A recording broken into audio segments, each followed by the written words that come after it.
Welcome to ஜாஸி அரமா. Hello friends, இன்றைக்கி நான் உங்களுக்கு செஞ்சு காமிக்க போகிற recipe cook with Comali season 4 ஆரம்பிச்சாச்சு இல்லையா? இந்த வார டாஸ்க்காக குக்கு வித் கோமாளியில் பிரியாணி டாஸ்க் தான் கொடுத்துருந்தாங்க. அந்த பிரியாணி டாஸ்கில் நான் சிக்கன் பிரியாணி தான் உங்களுக்கு செஞ்சு காமிக்க போகிறேன்.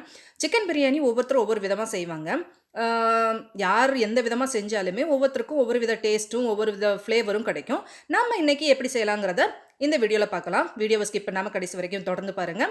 இந்த சிக்கன் பிரியாணி எல்லாருமே உங்கள் வீட்டில் செஞ்சு பாருங்கள், ரொம்பவே டேஸ்ட்டாக இருக்கும். இதே மாதிரியான சிக்கன் பிரியாணி நீங்களும் உங்கள் வீட்டில் செஞ்சு பாருங்கள், ரொம்ப ரொம்ப பிரமாதமாக இருக்கும். இந்த சிக்கன் பிரியாணி எப்படி செய்யலாங்கிறத வாங்க வீடியோக்குள்ளே போய் பார்க்கலாம். குக்கு வித் கோமாளி சீசன் 4ல் விசித்ரா மேம் எப்படி சிக்கன் பிரியாணி சர்வ் பண்ணாங்களோ அந்த முறையில் தான் நான் உங்களுக்கு சர்வ் பண்ணி காமிச்சிருக்கேன். இப்போ இந்த சிக்கன் பிரியாணி செய்கிறதுக்கு என்னென்ன பொருட்கள் தேவைங்கிறதையும் பார்த்துடலாம். 2 பெரிய வெங்காயத்தை நீளமாக நறுக்கி வச்சுருக்கிறேன். அதே மாதிரி 2 தக்காளியையும் பொடியாக நறுக்கி வச்சுருக்கிறேன். அதுக்கப்புறம் தயிர் ரொம்ப புளிக்காத தயிர் 1/2 கப்பும், அதுக்கப்புறம் இஞ்சி பூண்டு பேஸ்ட்டு 2 டேபிள் ஸ்பூன், அதுக்கப்புறம் பட்டை, கிராம்பு, ஏலக்காய், பிரிஞ்சி இலை, கல்பாசி, நட்சத்திரப்பூ, ஜீரகம், சோம்பு 1 டீஸ்பூன் எடுத்துருக்கிறேன். 5 பச்சை மிளகாவை நீளமாக கீறி வச்சுருக்கிறேன். அதுக்கப்புறம் 700 கிராம் அளவுக்கு சிக்கன் மஞ்சத்தூள் போட்டு நல்லா வாஷ் பண்ணி எடுத்து வச்சுருக்கிறேன். புதினா, கொத்தமல்லி இலை 2 கைப்பிடி அளவுக்கு எடுத்து வச்சுக்கோங்க. இப்போ நான் குக்கரில் தான் செஞ்சு காமிக்க போகிறேன். அடுப்பை பற்ற வச்சுட்டு ஒரு குக்கரை வச்சுக்கோங்க. அதில் 1 குழிக்கரண்டி அளவுக்கு தேங்காய் எண்ணெயும் 1 டீஸ்பூன் அளவுக்கு நெய்யும் சேர்த்துக்கோங்க. நெய் அப்புறம் லாஸ்ட்டு திரும்ப சேர்த்துக்கலாம். இப்போ நம்ம எடுத்து வச்ச கரம் மசாலா ஐட்டம் எல்லாமே சேர்த்துக்கலாம். பட்டை, கிராம்பு, ஏலக்காய், பிரிஞ்சி இலை எல்லாமே நல்லா பொரிஞ்சு வந்ததுக்கப்புறம் நீளமாக வெட்டி வச்சு வெங்காயத்தை சேர்த்துட்டு நல்லா வதக்கி விடுங்க. வெங்காயம் நல்லா வதங்குறதுக்காக கொஞ்சம் உப்பு சேர்த்து வதக்கிக்கோங்க. ஒரு 1/4 டீஸ்பூன் அளவுக்கு உப்பு சேர்த்தா போதும். சேர்த்துட்டு நல்லா வதக்கி விடுங்க. பிரியாணியில் எப்போதுமே நம்மளுக்கு வெங்காயம் எந்த அளவுக்கு வதங்குதோ அந்த அளவுக்கு தான் நம்மளுடைய பிரியாணி டேஸ்ட் கிடைக்கும். லேசாக வதக்கணும்னா அதுக்கு தகுந்த மாதிரி டேஸ்ட் கிடைக்கும். நல்ல பொன்னிறமாக வதக்கினா பிரியாணி டேஸ்ட் ரொம்ப நல்லாயிருக்கும். இப்போ ஒரு 5-6 பச்சை மிளகாய் நீளமாக நறுக்கி வச்சுருக்கோம் இல்லையா, அதையும் இதோடு சேர்த்துட்டு நல்லா வதக்கி விடுங்க. இப்போ வெங்காயம் நல்லா வதங்கட்டும். இப்போ பாருங்கள், நான் வெங்காயம் வதங்குற டயத்தில் பாஸ்மதி ரைஸை நல்லா வாஷ் பண்ணி தேவையான அளவுக்கு தண்ணியை ஊற்றி ஊற வச்சுருக்கேன். நான் 3 கப்பு அளவுக்கு பாஸ்மதி ரைஸ் எடுத்து வச்சுருக்கிறேன். இது நல்லா ஒரு 1/2 மணி நேரம் ஊறினாலே நம்மளுக்கு போதும். இந்த டயத்தில் பாருங்கள், நம்மளுக்கு வெங்காயம் நல்லா பொன்னிறமாக வதங்கியாச்சு. இந்த ஸ்டேஜ் வந்ததுக்கப்புறம் நம்ம வெட்டி வச்ச தக்காளியும் இதோட சேர்த்துக்கோங்க. தக்காளியும் நல்லா வதக்கணும். தக்காளி நல்லா வதங்கி கொடுத்தா தான் நம்மளுக்கு டேஸ்ட் ரொம்ப நல்லாயிருக்கும். அதுக்காக கொஞ்சம் 1/4 டீஸ்பூன் அளவுக்கு உப்பு சேர்த்துக்கோங்க. உப்பு சேர்த்து லேசாக வதக்கி விட்டுட்டு ஒரு மூடியை வச்சு மூடிட்டு ஃப்ளேமை சிம் பண்ணிவிட்டு ஒரு 2 நிமிஷம் அப்படியே வச்சோன்னா நம்மளுடைய தக்காளி நல்லா சூப்பராக மசிஞ்சு கொடுத்துரும். இந்த மாதிரி நம்ம செஞ்சோன்னா ஈஸியாக நம்மளுக்கு வேலையும் முடிஞ்சிடும். இப்போ பாருங்கள், நம்மளுடைய தக்காளி நல்லா வதங்கியாச்சு. இந்த மாதிரி கரண்டியால் நல்லா மசிச்சு விட்டுருங்க. நல்லா மசிச்சு நல்லா தக்காளி வெந்திருக்கணும். தக்காளி நம்மளுக்கு முழுசாக இருந்தால் பிரியாணியில் டேஸ்ட் ரொம்ப நல்லா இருக்காது. அதனால் வெங்காயம் தக்காளி நல்லா மிங்கிள் ஆகிற அளவுக்கு நல்லா வதக்கி விட்டுருங்க. இப்போ நம்ம எடுத்து வச்சுருக்கிற இஞ்சி பூண்டு பேஸ்ட்டு 2 டேபிள் ஸ்பூன் அளவுக்கு சேர்த்துக்கோங்க. இஞ்சி பூண்டு பேஸ்ட்டு பச்சை வாசனை போகிற அளவுக்கு நல்லா வதக்கி விட்டுருங்க.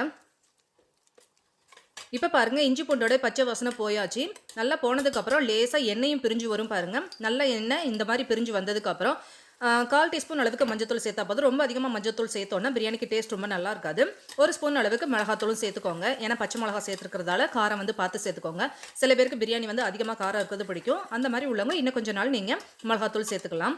இந்த மாதிரி மஞ்சத்தூளும் மிளகாத்தூளும் பச்சை வாசனை போகிற அளவுக்கு நல்லா வதக்கி விட்டுருங்க. இப்போ நம்ம நல்லா வாஷ் பண்ணி எடுத்து வச்சுருக்கிற சிக்கன் பீசஸையும் இதோட சேர்த்துக்கோங்க. சேர்த்துட்டு நல்லா மசாலாவோடைய நல்லா வதங்குற அளவுக்கு நல்லா ஒரு 2 நிமிஷம் நல்லா வதக்கி விட்டுருங்க. சிக்கன் நல்லா மசாலாவோடைய வதங்கி வரணும். இந்த மாதிரி நம்ம சிக்கனை நல்லா மசாலாவோட ஒன்று சேர்ற அளவுக்கு நல்லா ஒரு 2 நிமிஷம் நல்லா வதக்கி விடுங்க. அதுக்கப்புறம் இதுக்கு தேவையான அளவுக்கு உப்பு சேர்த்துருங்க. அதாவது பிரியாணிக்கும் சிக்கனுக்கும் சேர்த்தே நம்ம இப்போவே உப்பு சேர்த்துடலாம். ஏன்னா அரிசிக்கும் சிக்கனுக்கும் இப்போவே நம்ம உப்பு சேர்த்தா மட்டும்தான் சிக்கன்லேயே நல்லா உப்பு பிடிக்கும். அதனால் இதுக்கு தகுந்த அளவுக்கு பிரியாணிக்கு தகுந்த அளவுக்கு நல்லா உப்பு சேர்த்துட்டு நல்லா கலந்து விட்டுருங்க. இப்போ நம்மளுடைய சிக்கன் பீஸ் நல்லா மசாலாவோட நல்லா கோட்டாகி சூப்பராக இருக்குது பாருங்கள். இந்த ஸ்டேஜில் நம்மளுக்கு சிக்கனும் நல்லா வெந்து வரும். இப்போ இதுக்கு தேவையான அளவுக்கு தயிர் சேர்க்கணும். சிக்கன் பிரியாணி பொறுத்த வரைக்கும் தயிர் சேர்த்தா தான் டேஸ்ட் ரொம்ப நல்லாயிருக்கும். ஆனால் தயிர் ரொம்ப அதிகம் சேர்க்க வேண்டாம். ஒரு 1/2 கப் அளவுக்கு சேர்த்தா போதும். ஆனால் ரொம்ப அதிகம் புளிப்பில்லாத தயிர் தான் இதில் கண்டிப்பாக சேர்க்கணும். நல்ல புளிப்பில்லாத தயிரை சேர்த்துட்டு நல்லா இந்த மாதிரி கலந்து விட்டுருங்க. சிக்கன் நல்லா இந்த தயிரோட நல்லா கோட்டாகிற அளவுக்கு நல்லா கலந்து விட்டுருங்க. தயிர் சேர்க்குறது எதுக்குன்னா அதனுடைய புளிப்பு சுவை டேஸ்ட்டுக்காக மட்டும் இல்லை, சிக்கனும் நல்லா டெண்டர் பீஸாக நம்மளுக்கு வெந்து வருங்கிறதுக்காக தான். இப்போ பாருங்கள், நல்லா கொதிக்க ஆரம்பிக்கு. இந்த ஸ்டேஜில் ஒரு மூடியை வச்சு மூடிடுங்க. மூடிட்டு ஃப்ளேமை நல்லா சிம் பண்ணிட்டு ஒரு 5லேருந்து ஒரு 10 நிமிஷம் நல்லா வேக விடுங்க. இந்த மாதிரி எண்ணெய் பிரிஞ்சு வர்ற அளவுக்கு நம்மளுக்கு சிக்கன் வெந்து வரணும். ஒரு 3/4 பதத்துக்கு சிக்கன் இதில் வெந்தா தான் நம்ம தம் போடும்போது மீதி பாதி நல்லா வெந்து வரும். இந்த அளவுக்கு நம்மளுக்கு சிக்கன் வெந்து வரட்டும். இப்போ பாருங்கள், இந்த ஸ்டேஜில் நம்மளுக்கு கட் பண்ணி வச்சுருக்கிற புதினா கொத்தமல்லி ஒரு பாதி மட்டும் இப்போ சேர்த்துக்கோங்க. மீதி வந்து நம்ம லாஸ்ட்டில் சேர்த்துக்கலாம். பாருங்கள், இந்த ஸ்டேஜில் நம்மளுக்கு மசாலா வந்து நல்லா கோட்டாகி வந்துருச்சு. இப்போ வந்து நான் வந்து முந்திரி பருப்பு பேஸ்ட் வந்து கொஞ்சம் சேர்க்க போகிறேன். சில பேர் சேர்ப்பாங்க, சில பேர் சேர்க்க மாட்டாங்க. ஆனால் சேர்த்தோன்னா நம்மளுக்கு சாதம் வந்து நல்ல பூவாட்டம் இருக்கும். அதுக்காக நான் இதுக்கு வந்து முந்திரி பருப்பு வந்து வெறுமனே அரைச்சா நம்மளுக்கு மிக்சியில் சரியாக அரைப்படாதுங்கிறதால 5-6 முந்திரி பருப்போட ஒரு 2 சில்லு தேங்காவை சேர்த்து நல்லா மை போல் பேஸ்ட் போல் அரைச்சிட்டு இந்த ஸ்டேஜில் சேர்த்துக்கோங்க. நம்மளுக்கு வந்து பிரியாணி வந்து நல்லா சாஃப்டாக கிடைக்குங்கிறதால இதை சேர்த்துக்கோங்க. அதுக்கப்புறம் நான் தண்ணி வந்து ஏற்கனவே வளர்ந்து வச்சுருக்கேங்கிறதால இப்போ சேர்த்துக்கிறேன். ஏற்கனவே நம்மளுக்கு சிக்கன் வந்து தண்ணியை 1.5 கப்பு வரைக்கும் இருக்குங்கிறதால தண்ணி வந்து அதுக்கு ஏற்ற மாதிரி நீங்கள் மெஷர் பண்ணிக்கோங்க. பாஸ்மதி ரைஸுங்கிறதால சில பேர் 1க்கு 1.5 கப் சேர்ப்பாங்க. அந்த மாதிரி சேர்த்துக்கோங்க. சேர்த்துட்டு இப்போ நான் வந்து சிக்கன் மசாலா, அதாவது கரம் மசாலா 1 ஸ்பூனும் சேர்த்துக்கிட்டு லெமன் வந்து ½ லெமன் நான் வந்து புழிஞ்சு சேர்த்துக்கிறேன். சேர்த்துட்டு நல்லா கலந்து விட்டுருங்க. இப்போ பாருங்கள், நம்ம நல்லா கலந்து விட்டாச்சு. இதுக்கப்புறம் இந்த தண்ணி வந்து பச்சை வாசனை போகிற அளவுக்கு நம்ம கொதிக்கணும். அதுக்கு ஒரு மூடியை வச்சு மூடிட்டு நல்லா கொதிக்க விடுங்க.